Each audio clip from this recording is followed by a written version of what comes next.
Pessoal, vamos seguir para o nosso derradeiro bloco para a gente poder falar um pouco justamente agora sobre controle social formal e informal. Aliás, a gente já falou um monte, Bastante, né? Bastante. Controle social formal, da onde que vem? Quais são? Qual é a primeira instância? Polícia, militar, civil. Controle social formal, segunda instância, Ministério Público, Judiciário. Terceira instância, administração prisional, ou judiciário para outros, é a quarta instância, administração prisional. Finalmente, controle social informal. Aliás, uma coisa que vocês têm que ter em mente, o controle social formal só age quando falham os controles sociais informais. Como é que é, professor, o informal? Quem que é? Quais são as instâncias? Quais são os... Escolas, né? Igrejas. E escola, a gente está falando aqui, escola menor, maternal, colegial, ensino médio, faculdade, ensino superior, tudo. Ensino. Exatamente. É da mesma coisa para a família. A família é o primeiro sistema de controle informal. A educação que você recebe em casa evita que você delinqua, não é isso? Então, esses são os exemplos de controle social. O que é vitimização primária, secundária e terciária? A gente já explicou? Falamos. Já falamos. Rapidão. Primária, consequências naturais do crime. Da diminuição patrimonial, a diminuição da sua saúde, a lesão corporal. Secundária, o sofrimento adicional causado pelas instâncias de persecução penal. A vítima vai lá registrar, o delegado brinca, o investigador faz uma brincadeira com a pessoa, demora para do flagrante, do registro da ocorrência. Terciária, pela sociedade, pelos amigos, pela família, pelo esposo, pela mulher, justamente pelas pessoas que lhe rodeiam, e ela é funesta também. O que é prevenção primária, secundária e terciária? Da mesma forma, já falamos. Professor, pode falar rapidão. Prevenção primária, vítimas indeterminadas, pessoas indeterminadas, melhor falando, pessoas indeterminadas, a médio e a longo prazo, um possível resultado. E políticas sociais. Aplicando o artigo 6º da Constituição. Exatamente. O fornecimento pelo Estado de políticas sociais. Aquele famoso política pública de segurança. Exato.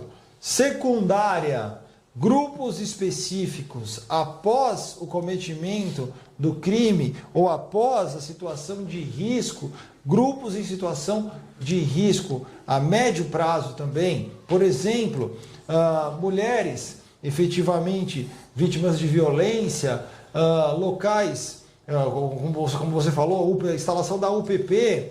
Que mais, professor? Um exemplo agora, ao vivo aqui, passou o helicóptero da Polícia Civil, operação na Cracolândia. Operação na Cracolândia, tá certo? Outra coisa, terciária. Qual que é a prevenção terciária? Sobre o criminoso, tá certo? Diretamente na pessoa, visando justamente a sua socialização. Quem que participa daqui? Controle social formal pelo sistema prisional. O famoso agora, mudança na Constituição Federal, polícia penal. Tá? O que é a teoria do etiquetamento? Nossa, deu o exemplo da babá. Toda pessoa que passa pela situação, pelo sistema de persecução penal, se torna etiquetada para o resto da sua vida. Quais são as medidas que se visam evitar esse etiquetamento? Juizado especial criminal, por exemplo, é uma grande saída. Todas as medidas que fazem com que a pessoa evite de ser rotulada. Quais são os autores da teoria do etiquetamento, pessoal? Pode falar, professor? Becker, Goffman. Exatamente. Howard Becker, Irving Goffman. A gente tem que falar também para vocês, etiquetamento é teoria do consenso ou do conflito, professor? Conflito. Do conflito. Quais são os sinônimos do etiquetamento? Rotulação, labeling approach, tá certo? Fale sobre as teorias das janelas quebradas e movimento da lei e ordem. Pessoal, o que é a teoria das janelas quebradas? Realizou-se um experimento. Foi na Califórnia? Foi Califórnia o que mais? Foi nos Estados Unidos, ali mais para Nova York. Em Nova York. Teoria das janelas quebradas.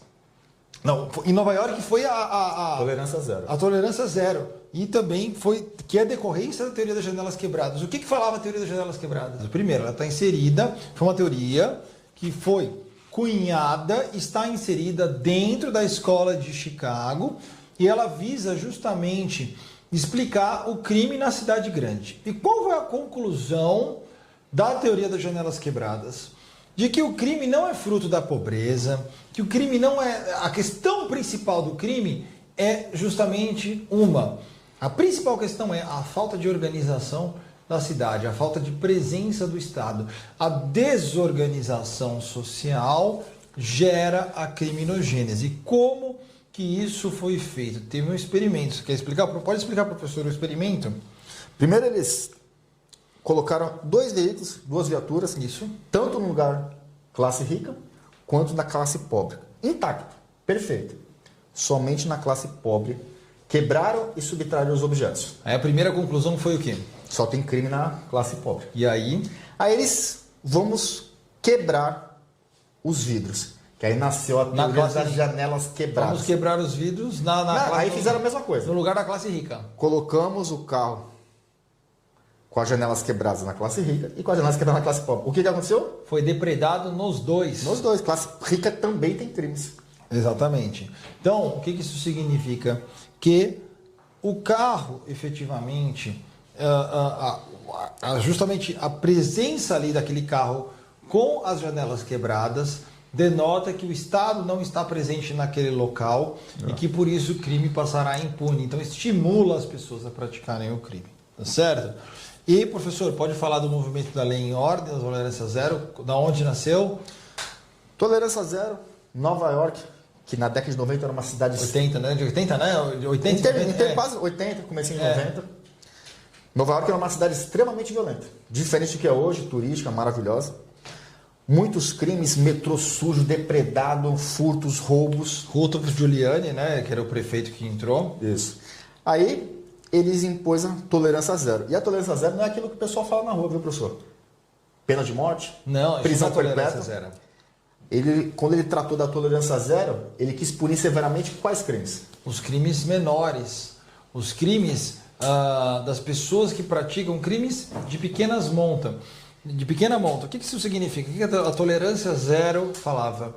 Que não se pode tolerar pequenos crimes, porque tais pequenos crimes geram crimes maiores.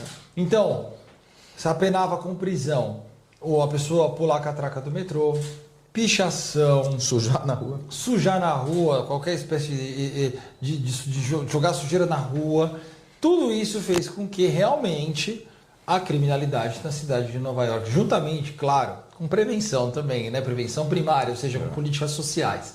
Tudo isso fez com que a cidade de Nova York se tornasse hoje o que é, uma cidade incrível, com uma taxa de criminalidade baixíssima. Aliás, quando eu estava lá, em 2014, se eu não me engano, teve uma comemoração, porque naquele ano, teve um dia inteiro com nenhum registro de ocorrência. Uma cidade com milhões de habitantes. Enorme. Milhões.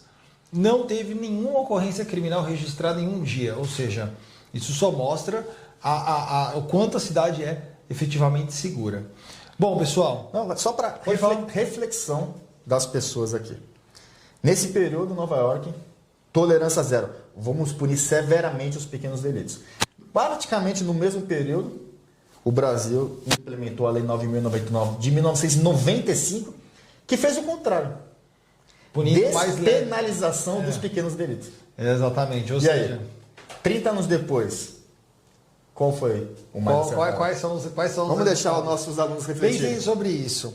Pessoal, queremos agradecer imensamente a atenção de vocês.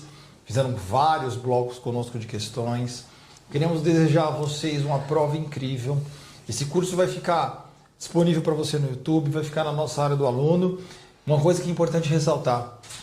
Isso é um curso de resolução de questão de criminologia, feito com base para São Paulo, mas que vai servir para você estudar criminologia para qualquer estado da federação que caia criminologia no seu edital, como por exemplo agora vai cair na Bahia. Então, você que precisa de um estudo de criminologia, tem uma base maravilhosa aqui para você responder suas questões objetivas e discursivas. Nós queremos te agradecer, queremos nos colocar à disposição para o que você precisar. E lembrando, fez boa prova agora, inicia a sua preparação para a fase oral da Polícia Civil do Estado de São Paulo, porque você vai estar conosco e nós vamos com você até a sua posse nesse concurso. Professor? E obrigado. Como sempre, incrível. O professor Wagner é um monstro da criminologia. Conseguimos falar de escola clássica, escola positiva, Tudo. Escola sociológica. Maravilhoso, né? Maravilhoso. Eu espero que vocês aproveitem e mandem notícias de vocês como vocês foram na prova, tá certo? Muito obrigado.